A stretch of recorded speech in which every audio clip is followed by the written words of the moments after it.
Hey friends, it's me, Kristina. I'm in the back of a Lyft. In Chicago. I kind of now wish I hung out for another hour because I'm not in actually a rush to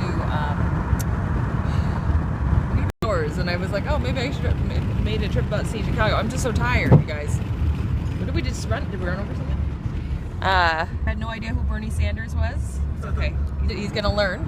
So, thank you. I woke up and thank you. Vote for me, America. So I'm gonna maybe do a more comprehensive scope when I get to the airport because I'm running out of juice. My Mophie decided to conk out today. Yeah.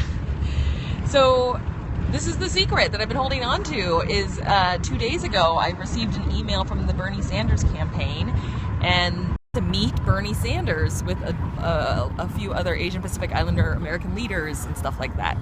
And of course, hour drive from here. It's a 1 hour flight. And I have a show today. And I was like, it's I guess the campaign is, broken up in a different group. So this is the Asian Pacific Islander campaign group that are specifically outreaching to Asian Americans. And they asked if I was interested in going to this meeting. And of course I was like, I feel the burn. And hello. So I started looking up flights 2 days ago. That's my least favorite thing to do is buy flights day of or day before. And by the way, just so you know, they don't fly people in. I did ask. I'm like, can you help me pay for this airfare? Because it's like $400. And they're like, we don't, our campaign doesn't do that. So if you were wondering if your vacuum cleaner pennies and the $27 that you send to Bernie is going to send rogue performance artists to Chicago for a day, it's not. It's, I had to pay for everything. I paid for my flight. It was a little under $300. The cab ride here into Chicago was $50. I was just like, oh my God. Like everything I'm making this week basically has gone to this like very short meeting with Bernie. I managed to find a flight here for $186 and now I'm going to fly back from a different Chicago airport on Southwest for $86. I'll talk about the protest. I've been inside the theater most of the week, so I've only been able to read it, and it was only at the airport and at the hotel that I was watching footage of the protesting and the violence, and I'm like, I was saying this to the other organizers, like, is a country like collapsing? Oh no, it's our country. Like that's how ugly that looks. I didn't get anything. I got this, I got this sticker somewhere on my cardigan. I don't even know where it is. I didn't even take a Bernie sign because I'm just trying to get to the airport really fast. So this is the whole thing. They asked that I not publicize it. You know how hard it is for me to shut my big mouth about everything. And so I did like leak it yesterday on a periscope and then I had to delete it because we all had to get vetted and that was the big process. And if you'll remember, I was on a kids TV show a couple years ago and they came up to me and they said, we have to do a background check on you. And I've never gone to jail. I've never done anything illegal, but I was like, oh my God, I'm not going to pass the background test. And I was like, I ran up to the producer or the line producer person who was doing the background checks. And I'm like, oh my God, there are videos of me on the internet dressed like a vagina. Is that okay? And so they asked for my address, my social security, my birth date, and we were waiting. I didn't buy the ticket because I was like, I had this weird feeling I wouldn't pass the vetting process because I have guilty conscience or whatever. And so I ended up, they encouraged, like no one ever said you passed or not, but they just gave me information late last night about where this meeting was. And so they had to keep it a secret for security reasons because I guess if everybody knew there was a meeting, then who knows, right? So I was for a long time wondering, is this a hoax? Because this is a very expensive hoax if this is a hoax. And I had no idea who the other people who were coming. I knew they were, and I texted Angry Asian Man, my friend Phil, and I was like, did the Bernie Sanders? I was like, oh wow, it's just me. They just like I actually knew nobody in the room today.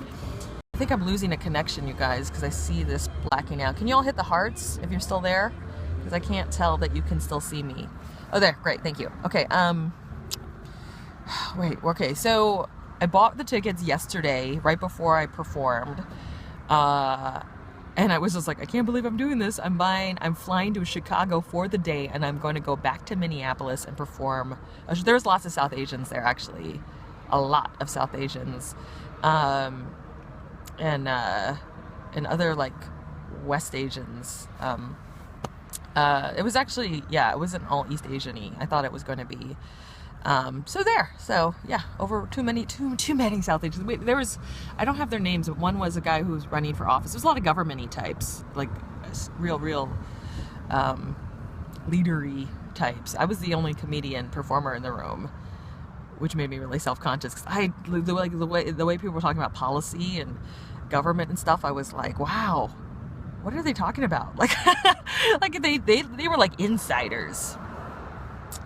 Anyway, what else can I say about what happened? Oh man, there's so many things because I cannot keep my mouth shut. But I was like dying. I was telling everybody at my show, I'm meeting Bernie Sanders tomorrow. I'm meeting Bernie.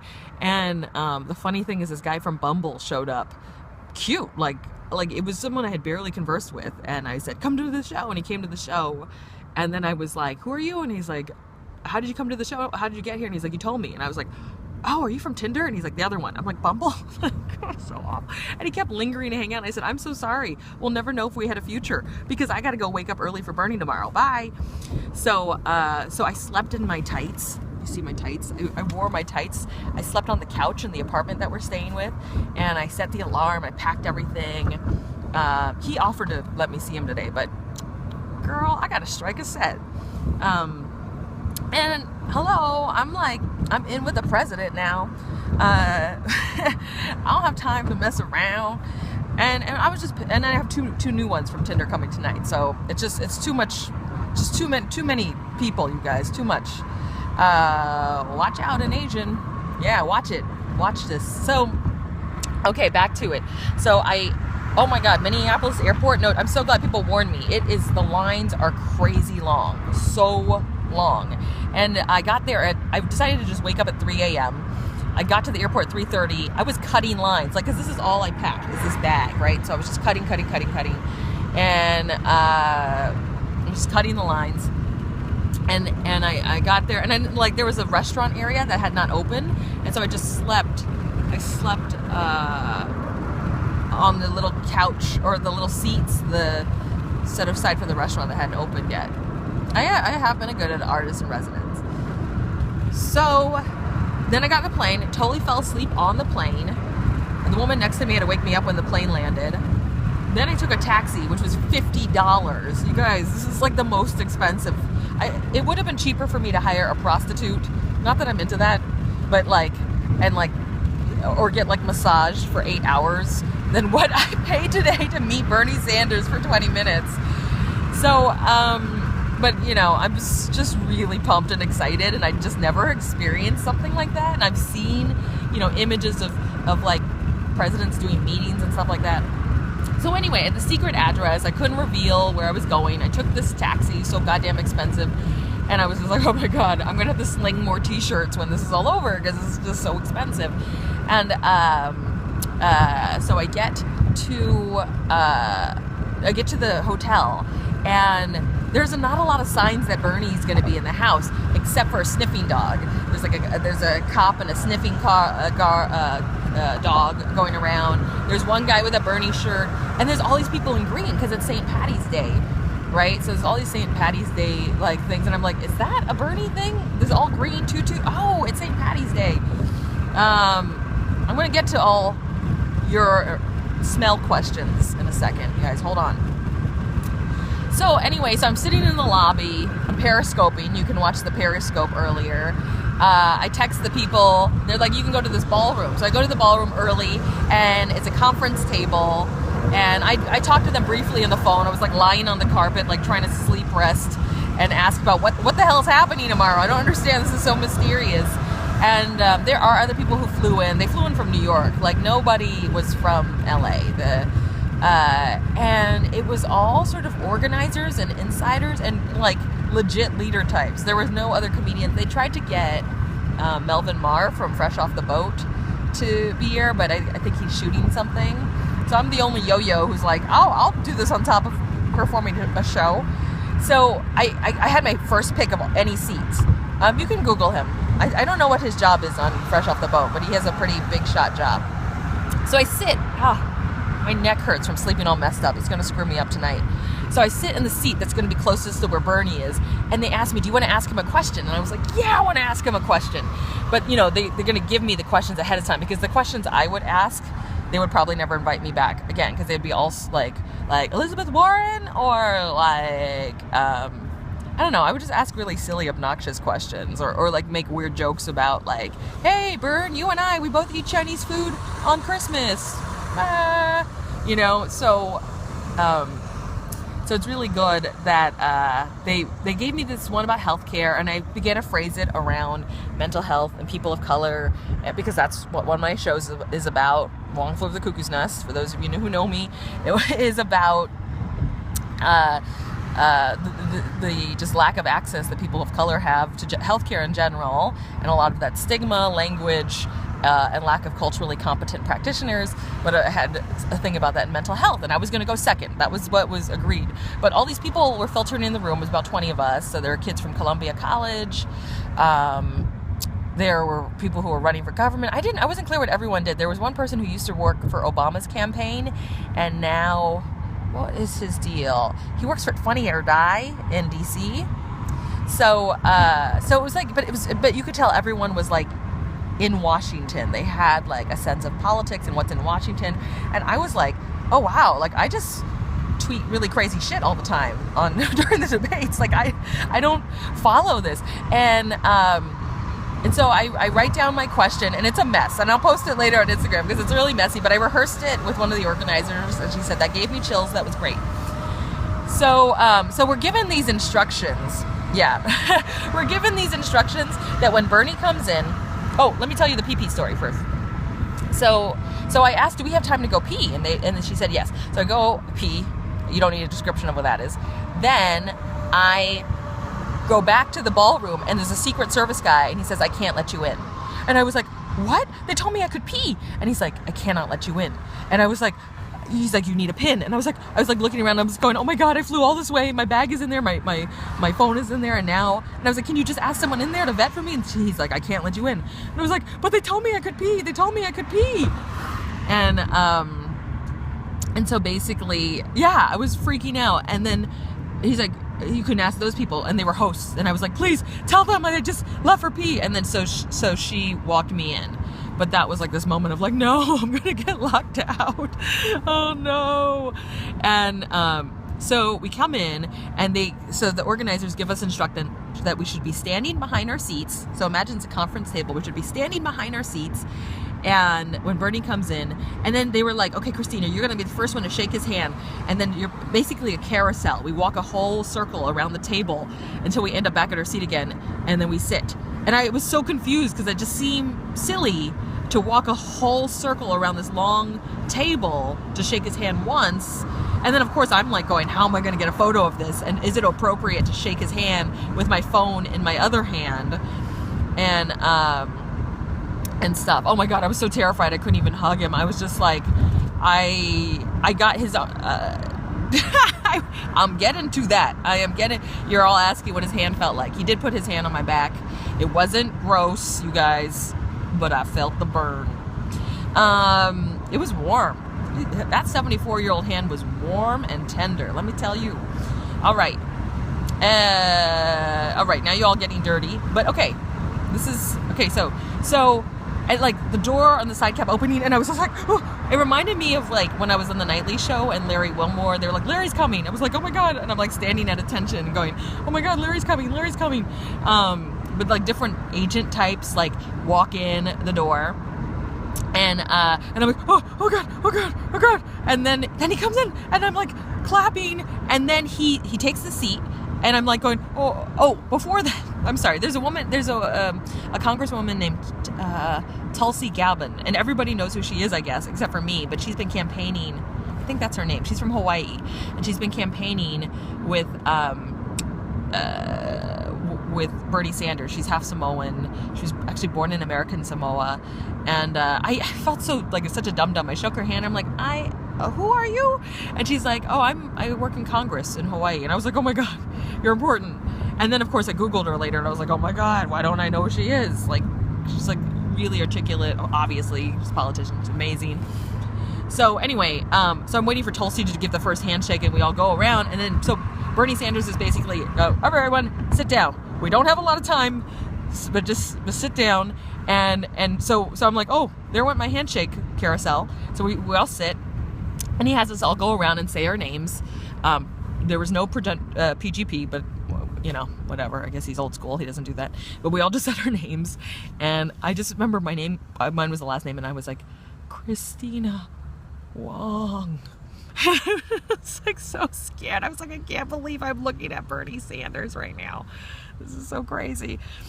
So, I mean, I gotta tell you, most of the moments when he was answering people's questions, I was just like, because he's like 3 feet from me, or 4 feet from me, and I'm like, don't panic.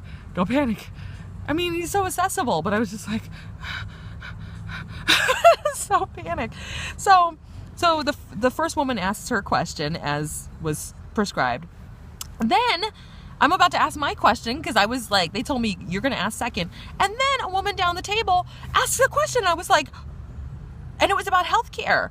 And she was actually a nurse, and she is a leader of nurses. And I was like, and then and his answer was so long. It was about single payer and healthcare for all, and I was like, oh my God, I don't know what's relevant left in my question that I can ask. And then the next question was not the one that was supposed to be answered either.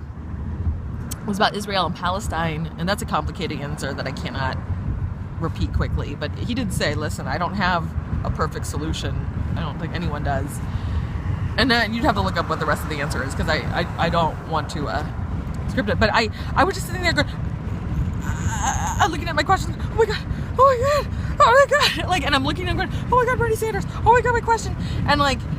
And then all these other questions are going, and it moves off to a different area, to international politics and to other stuff. And I'm like, how do I go back to my healthcare question? And I'm like trying to rifle quickly, because I've been, preparing my healthcare question in my head.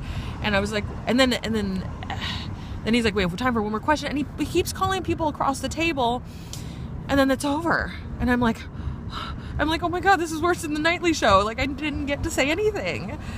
And then we get up for a group photo, and I was like, well, I'm going to be next to him in the group photo. And I was just like looking at him going,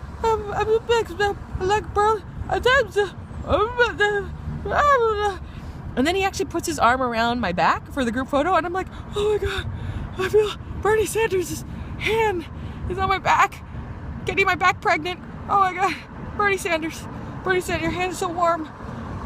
Warm hands. Bernie Sanders has a warm hand. Oh my God, Bernie. I feel it. Okay, that's not right there, you guys.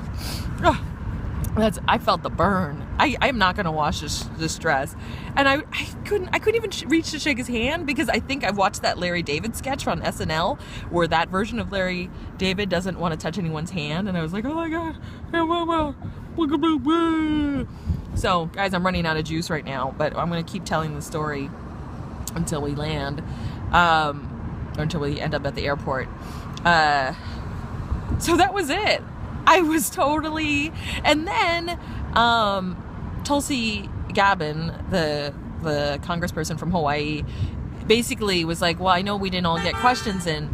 Does anyone else? And then I'm like, how's everyone jumping in on me? And it's a table of Asians. This never happens, right? Like, how am I the one that's been like... And I was like, how do I salvage a question? How? I don't know. I'm also exhausted, you guys. I've slept 2 hours. So that was it. And I had lunch with some of the organizers, and it was amazing. And I can tell you, it's an amazing process to get to take it. This was an expensive trip for me, but it was really interesting and exciting. It's interesting. There is a lot of theater involved in politics. It's really interesting to be around people who are organizing and campaigning for Sanders and have organized for past campaigns like the Obama campaign and stuff, and to see them react to the Trump stuff. I did not kiss him. I should have just hugged him, but it was so... And I couldn't pull a camera out and do the selfie. So I'm waiting for the official photographer to do stuff. And the Secret Service, you guys, are kind of scary. It is a gesture of inclusion, I think it is a gesture of inclusion. I think any kind of hardcore, like, airing of, like, really getting the community, it was not going to probably happen in that 20 minutes, but I think, and also people had some really interesting anecdotes in there. I had an anecdote that I was going to share about what it was like to tour a show and understand about mental health disparity on the road, but it was going so fast. And then the other woman who was a nurse and was talking about stuff, she was speaking in terms of how a lot of Filipino nurses are facing job cuts and stuff like that. Okay, wait, what's your question? What his arm felt like, or he got me pregnant, or did I kiss him? No, none of those. You asked policy questions. I don't understand what that means. What do you mean I asked policy questions? Yeah, I was asking questions about stuff. So, I mean, a lot of, did I? No, I didn't get any questions out whatsoever. But a lot of what I would have asked was sort of asked, no, he doesn't smell, it smells good. He's not a smoker. No.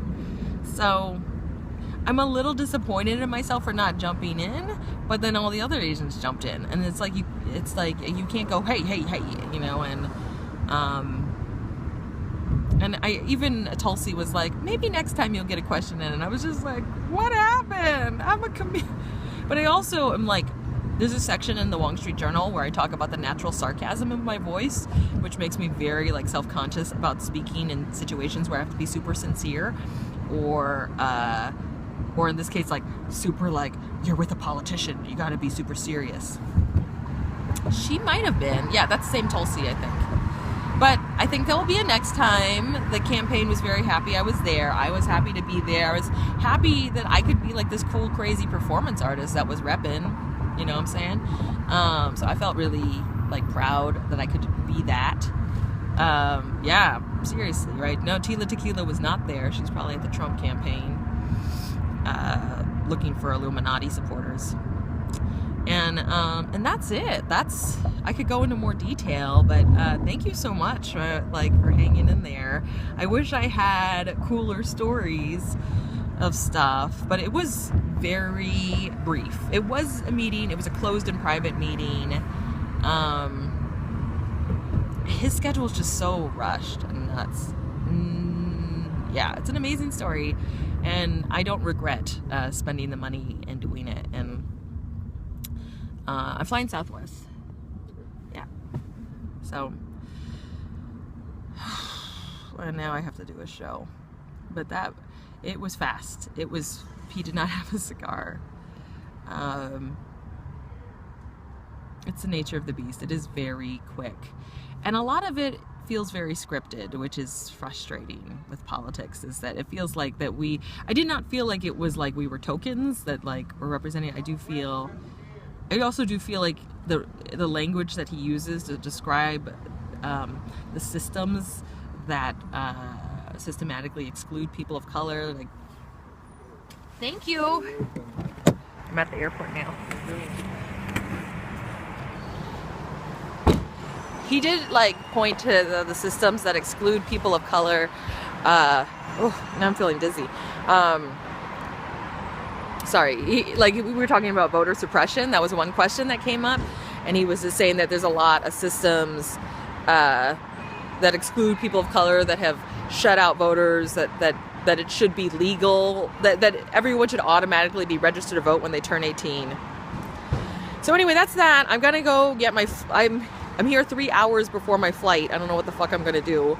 I just need to kind of, yeah, I totally agree. It's kind of amazing. Oh, hey, libertarian. Libertarians are the worst lovers, and that's going to be another Periscope that I do. I already had something to eat. That is the one thing that the organizers paid for, was our lunch.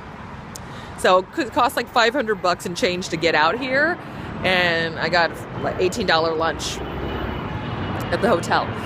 But it's really cool. I met some really cool people, and I'm interested in being more active, and I am totally glad that I could tell you about what this experience was like, and I want to encourage everybody, like whoever you're behind to participate in it, because it is a trip. It's interesting. And I need to kind of sit on what the fuck had just happened, but because it was so trippy. But yeah, I met Bernie Sanders, you guys. He put his hand on my back here. Like, I feel like electricity coming through my lower back, y'all. Like, it's crazy. Like, I think he got me pregnant in my lower back, y'all. Okay, that's enough of that. So, I'm going to go check in for my flight. If this saved correctly to Periscope, I will upload it to YouTube. If it's not, then you're all shit out of luck. But I love you all. I'm going to be pushing my t-shirts out in the next few weeks because that was an expensive trip and I need to pay for it. And you'll see me pushing more Bernie. That I think he's cool as hell. He's super cool as hell. All right, I'll talk to you later. Wong Street Journal, Intermedia Arts in Minneapolis tonight, 7:30. I'm coming to San Francisco. What days? 7th through 9th, and then Philadelphia, 14th through 16th. All right, take care, y'all. Bye.